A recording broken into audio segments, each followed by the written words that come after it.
What's up mga burikat? So ang nangyari nga sa bakasyon namin ay literal na pahinga dahil maliban sa maulan, mahina din ang signal kaya just may parimar para pindot-pindot lang emerald sa cellphone. Kaya yung isa dyan naglibang sa pag-iigib ng tubig. Oo, wala kasing gripo sa loob ng CR. Nandito siya sa balkonahe. Nakipagbanding na nga lang siya dyan sa dalawa kong pamangkin at palabas-labas para bumili ng kung ano-ano. Sayang nga lang kasi bitin yung bakasyon namin pero sabi niya babalik daw kami kapag mayroon ulit siyang day off. For tapigil nga si ate at kuya baka sakaling mag-extend kami kaso hindi pwede dahil may pasok na siya kinaumagahan. Kaya yun, kahit gusto pa namin magstay, wala kaming choice kasi mas mahalaga yung trabaho niya. Ito nga mga pamangkin ko ay gusto sanang sumama kaso magpapasok na din kayo, hindi rin nangyari. Diyos ko, perdones. So ayun, hinatid lang kami ni kuya gamit yung motor niya. Bale, apat kami dyan nakaangkas. O diba, perfect. At tingnan nyo naman, tuwang-tuwa si Tabatching. Isus! Kinakabahan nga kami dyan kasi baka may huli, wala kaming helmet. Sabi ni kuya, wala daw palang ganun doon. Nakarating naman kaming safe sa Vista Mall kung saan nagantay kami ng pagkatagal-tagal dahil yung nabutan naming minibus ay sira. In fairness naman nga kay kuya kasi nantay niya kaming makasakay at makaalis. Ang kaso kakalaro niya sa cellphone, hindi niya na napansin na umandar na yung sinasakyan namin. Kaya hinabol niya na lang kami ng tingin. Sinat ko na lang din siya para magpaalam na lang ulit na uuwi na kami at salamat.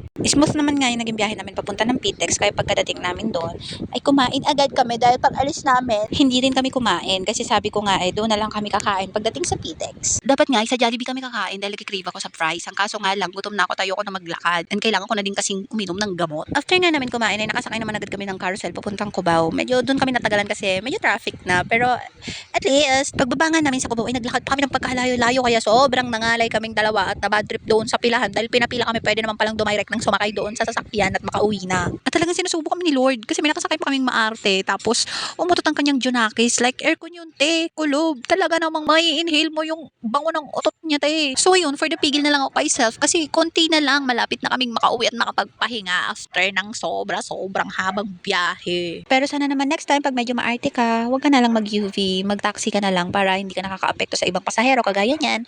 Common naman na pag sinabing Cubao yung sasakyan talagang dagungtong yung tugtog niyan na parang babasagin yung eardrums mo, gano'n. Tapos sasabayan pa ng jutot ng Junakis mo na talaga naman. So fast forward na lang, nakarating naman kaming safe sa bahay bago naubos yung pasensya ko. And yun lang muna for today's video. Don't forget to like, follow, and share. Bye mga burikat! Mwah!